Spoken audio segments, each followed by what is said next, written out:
It has been said that public image may be shaped by what others see, but integrity is built on what an athlete does when no one is watching. For collegiate athletes, true success lies not just in performance, but in upholding character both on and off the field. Let's talk about public image and integrity on today's episode of the Playing with a Purpose podcast.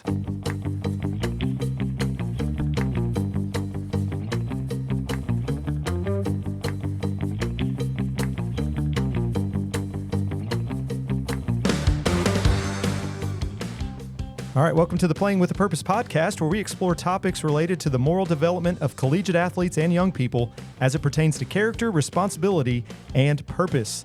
I'm your host, Matt Barker, and today I'm excited to have one of my good friends, former professors, and current colleague, Dr. Janine Dunlap. I have a lot of titles for you there, Dr. Dunlap. Yes, you did. And it's great to have you on the program. Welcome. Thanks. Glad to be here. So I know a lot about you just because I had you as a professor in class back in early 2000s when I was in school here at Freed-Hardeman, and I've known you for quite a while after that point just by working here at Freed-Hardeman for the last 6 or 7 years in the communication department. We're both professors of communication. But for our listeners, give us a little bit of background about yourself. Tell us a little bit about your career, family, all that good stuff. I attended Freed-Hardeman back in the 80s and graduated from here with a bachelor's degree in public relations. Then I went on to Ole Miss and got a master's degree in journalism, returned here to teach, and then eventually pursued my PhD in mass communication and mass media. I've worked here for, I think this is my 38th year of teaching here, and I teach public relations, journalism, communication law. I have raised, along with my husband of almost 40 years, 2 boys, one of whom was a college athlete here. So I ran cross country, ran cross country and track, and I'm very familiar with what athletes go through, having not only taught them, but also having raised one. So, and you're also a big University of Tennessee very Vols huge fan. University and of you Tennessee see a lot football of, fan. Just in general, the athletes, especially NCAA athletes, how they carry themselves and things they do well, things they do not do well. Yeah. From a public relations standpoint, you probably see some negative things they do as well as maybe some positive. So all the time. We'll get into some of those things today as well. And specifically some of the things you mentioned you teach, communication law, but also one of the classes you're teaching this semester is crisis communication. Yes. And we'll get into a little bit of that a little bit later about when things don't go exactly as planned. How do you remedy that, and what are some things you can do to maybe fix these situations? So we'll get into your insight on that here in just a little bit. And we talk a lot about collegiate athletes on this podcast, but really it's just young people in general. Mm-hmm. Athletes are just young people. You know, they're just happen to play a sport. So a lot of the things that you'll mention will relate to not only collegiate athletes, but also young people as well. Yeah. First thing I wanted to ask you is, how do you define the concept of public image for collegiate athletes, and maybe why is that more important even so today in the media-driven world? We have social media and all these different things. So how would you define that? Well, I mean, I think you have to remember that public image for anyone is based on perception, but it's also based on your reputation over time, and especially for an athlete, they build that reputation over time based on their actions, their behavior, and their presence on and off the field. Yeah. Now, way back when, a former professional tennis player said, image is everything. Right. And he would be right, especially in today's 24/7 media world where you're always visible, you're always being scrutinized. Everything you do is played out in a 24/7 media circus. Yeah. So that impacts not only the opportunities you get, but also your own personal brand. Yeah. And what you want to do is hopefully build a lasting brand or a lasting image that can help you later on. For instance, you know, if you want to be a coach one day, if you want to be a broadcaster, if you want to work in sports information, these are things that you need to think about even in the very beginning of your career. Yeah, absolutely. And it used to be where athletes were seen a lot and perceived in ways based on when maybe they had a post-game interview. Yes. And now with cell phones and everything, their actions are always being recorded. Yes. And that can get out on social media. So there's a lot more that they have to deal with, maybe so than 20 years ago even, with athletes where they were perceived in the way that they maybe had a little bit more control over it, Yes. because they can control how they behave in a press conference, but they can't always control what they're doing on their own time. And sometimes that is what people see. And then sometimes that's those negative perceptions come from, is those things that you see off the field, like you were talking about. Yes. It's interesting because it's just so much more of that now than Yes. there ever has been. So And another thing that an athlete has to look to is how do they project their image on their own social media. yeah. And what they say matters, whether or not you and I like it. But that is the world we live in, where everything you say, every action you take, every word you say can be scrutinized and can be brought up years later. Right. Never gone for good, for sure. Yeah. And so we talk a lot about it on this podcast about character development. And part of that is just knowing your core values. Yes. And the NAI has some core values that they want their athletes to adhere to. And there's just kind of makes up who you are: honesty, respect, responsibility, all those different things. But how can athletes balance maybe that pressure to maintain a perfect public image and still stay true to those core values and have that integrity that they need to? I think one of the things you have to understand is that the only person to have a perfect public image was Jesus, Right. 2,000 years ago. And even then, a lot of people didn't like the way he did things. Yeah. So I think what you have to hope for, as far as your image, is that you will project, like you had mentioned, project something that is consistent with your core values. Yeah. You've got to know those at the beginning.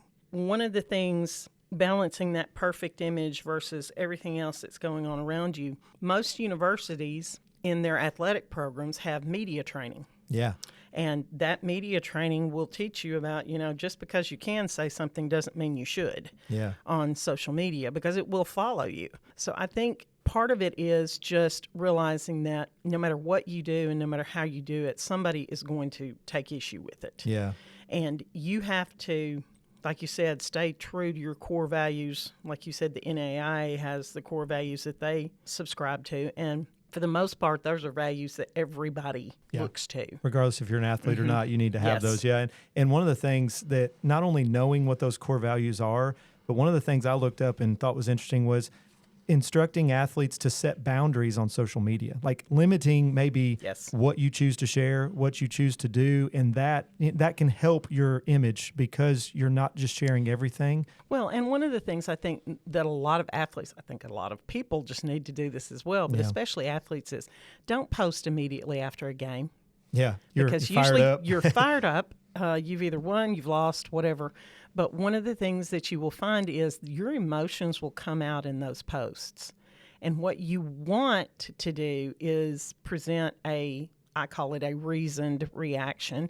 But also, you also don't need to read social media immediately before or immediately Yeah. after a contest, because it's going to hurt your feelings. It Yeah. can't not hurt your feelings. I admire athletes who say, I'm off social media for right now. Yeah. Everybody needs to take a break. Yeah. And it kind of leads us to the next question on how does social media platforms complicate the way collegiate athletes manage their public image? So, I mean, like you said, this is something that it's probably almost better to not be on these, especially before or after an event. But what are some ways that maybe social media complicates the way that athletes are trying to portray this image, but then they also have this big thing called social media that's in their way as well? Well, and I mean, I think on social media, you can on social media, you can look like you're perfect or you cannot. Yeah. Okay. And it's all a matter, like we talked about, of perception. And because of its 24/7 nature, it's never off. You are constantly bombarded with comments and sometimes compliments and sometimes criticisms, and also just people that don't understand what they're talking about. Right. So you have to become more perceptive and more discerning in what you're looking at. Yeah. And I think a big part of this, well, we've talked about this a little bit already, but it's this role that coaches and mentors play as well. So it's not just the athletes maybe managing. You mentioned media training, and sometimes it's bringing in other professionals or mentors to help them. Maybe someone like yourself, Janine, who's a big public relations person, would be somebody good for them to talk to. But maybe how can coaches, mentors, and just athletic programs in general help athletes build this positive public image and maybe be intentional about it? I think that's your key word. Be intentional. Address it. Coaches, mentors, others need to address this head on.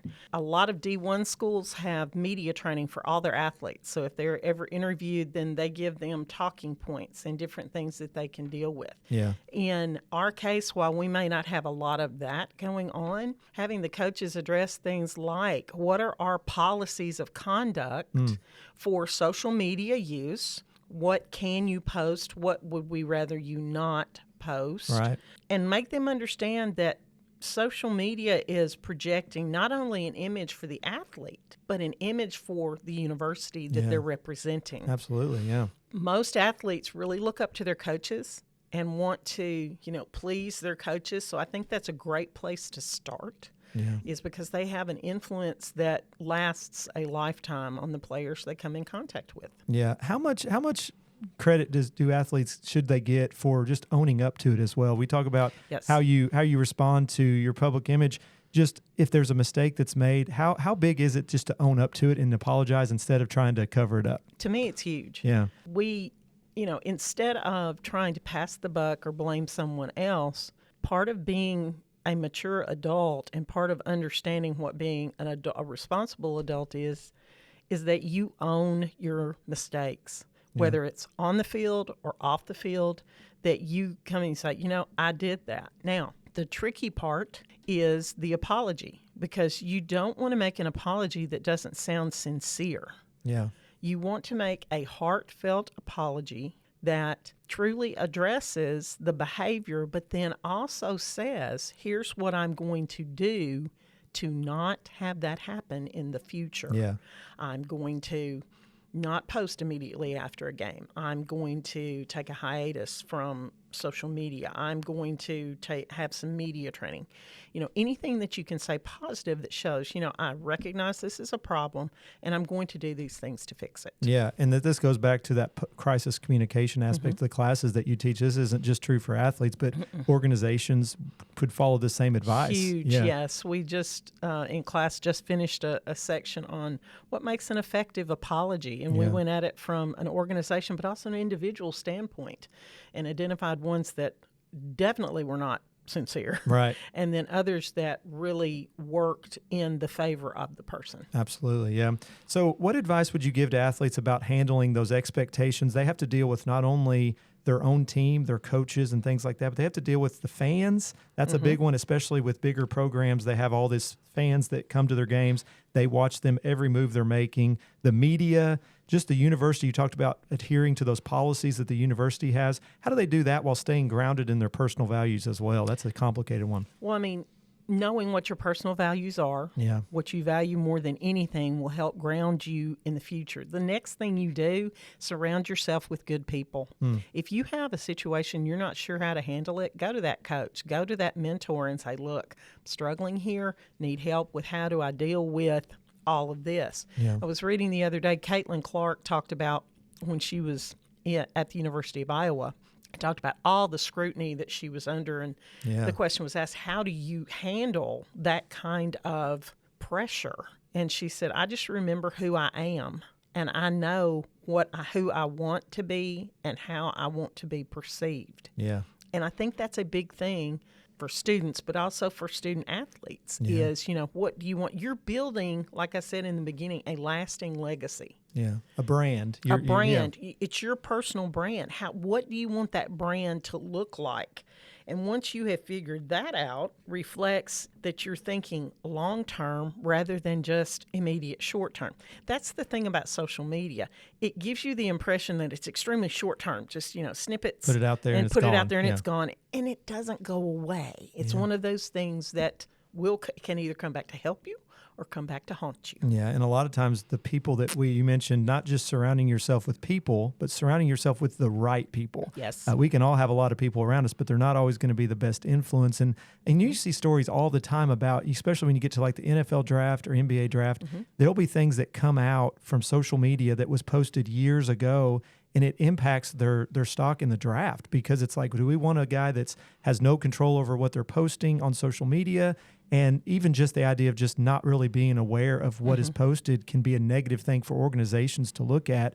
And so not just surrounding yourself with people, but the right people that are going to help you, mentor you, and help you get to kind of what we're going to talk about next, this idea of integrity. Yes. If you surround yourself with people that have integrity, you're going to have more integrity in the process because they're going to be looking out for your best interests and not just trying to have fun all the time either. So it kind of goes into this concept of integrity, the influence in athletes' decision-making, both on and off the field, especially when they know they're being watched. What role does this concept of integrity play in that? In your quote at the beginning, it talked about integrity being something that happens when no one's looking. Yeah. And I think that's important to remember. And when you're under scrutiny, like these athletes are, you got to make sure that you stay the same person. Yeah. And be true to what you know to be. If you value honesty above all else, then that needs to be your mantra when dealing with the media or anyone else. Yeah. So I think part of what happens is that athletes get in the rut of thinking, oh, I'm so great, and, everybody's looking at me, and that's fine when they're winning. Yeah. But then say they lose or they are injured or something like that. Well, people are still watching. Yeah. But the athlete likes to think, no, they're not. Yeah. And it's really what you are doing when no one else is watching. There's an example of this, and I will butcher his last name, Yeah. so I will just use Tua. All Tug of right? Aloha. Yeah. I think I got it right. I don't know. Yeah, I'm glad Nobody you did. ever knows if they get that right I or know.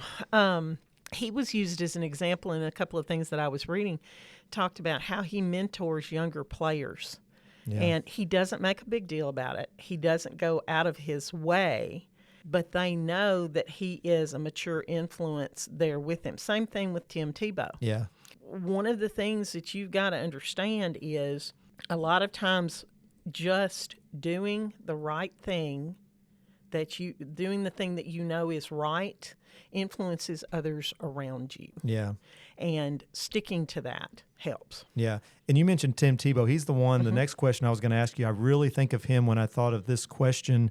Our culture, we focus a lot on wins, losses, how much success are we having. A lot of times you determine how successful your season was based on how many wins did we have? How many losses did we have? Did we get to this certain level that we wanted to achieve? Did we get to the national tournament? Did we get to the final however many teams in the college football playoff? That is how a lot of people determine success. You have players like Tim Tebow. Sounds like Tua's kind of the same way, but Tim Tebow has kind of made a career on this. His faith is a big part of his life. Yes. His integrity, these different core values that you have to adhere to, he really focuses on that in his public speaking engagements.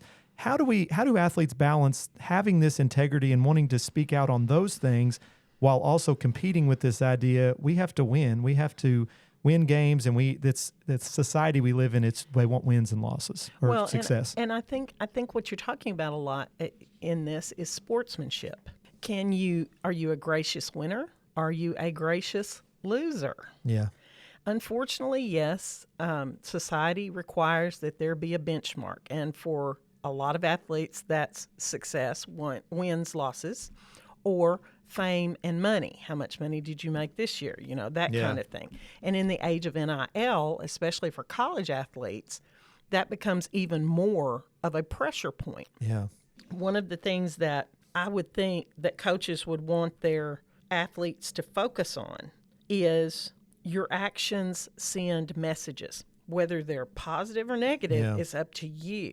Now, the fame and success thing, you can't control how society is going to look at you. But what you can control is your reaction to that. Yeah.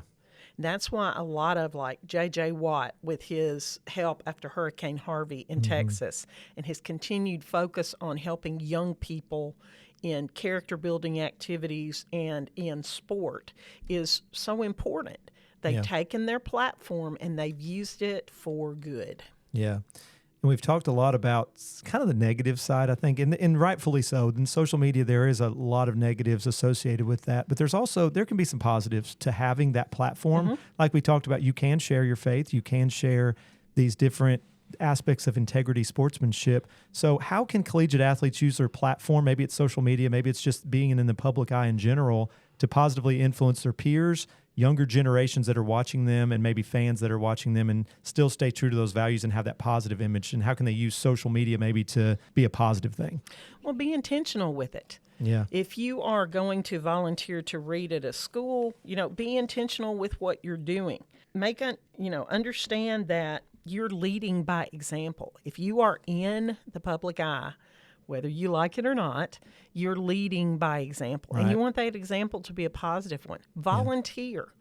Be out there. Do things other than just be known for, I play a sport. Yeah.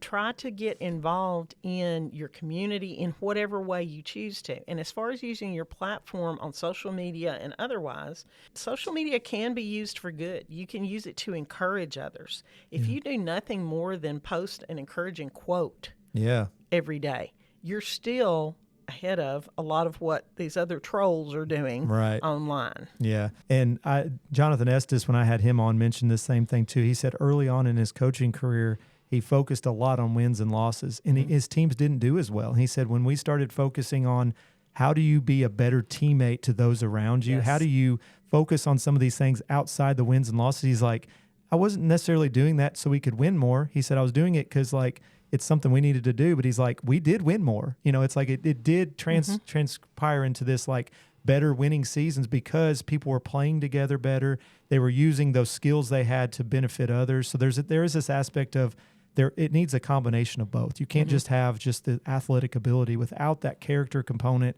You're going to be mainly looking out for yourself and not for your teammates. Those core values are definitely important. Honesty, respect, all those things. Yeah. So we talked about positive ways, negative things about it. But if an athlete, say they have a lapse in judgment, maybe they do something that's negative, again, going back to this crisis communication, maybe they haven't used social media in the best way possible. How can an athlete recover maybe from a lapse in public image or integrity? And maybe what steps can they take to rebuild that trust with fans, teammates, and maybe just the overall athletic department? I think for a lot of athletes, it's not going to be if this happens to them, it's going to be when. Yeah. So one of the things that I mentioned before was apologize. Yeah. Make your actions speak louder than your words. If you've had a huge, if you made a mistake, then, like I said, remedy the mistake. Say, I'm going to be doing these things to remedy that. Yeah. If it was an angry outburst or whatever it was, I'm going to have anger management training, whatever like that. Go to the coach. Go to your teammates. Apologize to them. Tell them you want them to hold you accountable. Yeah. And to help you to overcome this. I don't think you can't hide from it. It's not going to go away. And yes, those tweets and other posts are always going to be there and screenshots of them. So you can't ignore it. But acknowledging it head on and being transparent is huge. Yeah. And I think that's one of the best things that you can do. Yeah, and it might be an opportunity you can help others in the future. Like, hey, I made these mistakes when I was posting, helping some younger athletes with that, and maybe helping the younger generation don't make the same mistake I did. And in a way, you're benefiting everyone in the process because they're learning from the mistakes you made as well as you are as well. Right. So definitely a lot of good thoughts here. Anything else that you want to add? Anything that you maybe thought about talking about but didn't get to? One of the things, I guess, is just to try to handle adversity and criticism, because everybody's an expert these days, Right. with a level of maturity. If you read something, if something is posted on your wall, if somebody sends you a message or something, and it's really inflammatory, do not respond immediately. Yeah. Give it time. Yeah. Think it through. Think it through before you do anything. Because a lot of times we have knee-jerk reactions to different things. A situation you and I had talked about before was the Charles Barkley quote in 1993, I am not a role model. When I went out and I looked that up, and one of the interesting thing was I don't think I had ever heard the entire quote. Yeah, I don't think I have either. He said, I'm not a role model. I'm not paid to be a role model. I'm paid to wreak havoc on the basketball court. Parents should be role models. Just because I dunk a basketball doesn't mean I should raise your kids. This basically equates to any athlete today saying, all I do is play a sport. You shouldn't use me as a role model. The problem is if you're in the spotlight, like a lot of these athletes are, I hate to tell you, you're already a role model. But what he wanted to get across is the idea that use the people that are immediately around you. You may admire what he does on a basketball, what he did on a basketball course or in the broadcast booth. But when push comes to shove, the people that you need to really use as role models are the people that are around you. That know you. That know you and know what you're capable of. Absolutely. Yeah, that's a really good point. All right. Well, Dr. Dunlap, I call her Janine normally, and she just calls me Matt. Matt. And this is kind of interesting too, Matty because B. I had Janine in class, so it was always one of my favorite teachers. Always has a lot of great insight on a lot of this that we talked about with public image and integrity. Well, thanks for joining us for this week's episode of the Playing with a Purpose podcast. Special thanks again to Dr. Dunlap for being my guest this week. Be sure to check out this episode and future episodes on Spotify or anywhere you listen to podcasts. You can also catch the Playing with a Purpose podcast on the Ministry League Podcast Network, the Freed-Hardeman Athletics Champions of Character website at gofhulions.com/champions of character, and the NAIA Champions of Character website at naia.org/champions of character. And join us for our next episode as I talk with FHU business instructor Amy Sewell on the topic of time management. And remember, winning isn't just about the scoreboard, it's about the character we build along the way. We'll see you next time on the Playing with a Purpose podcast.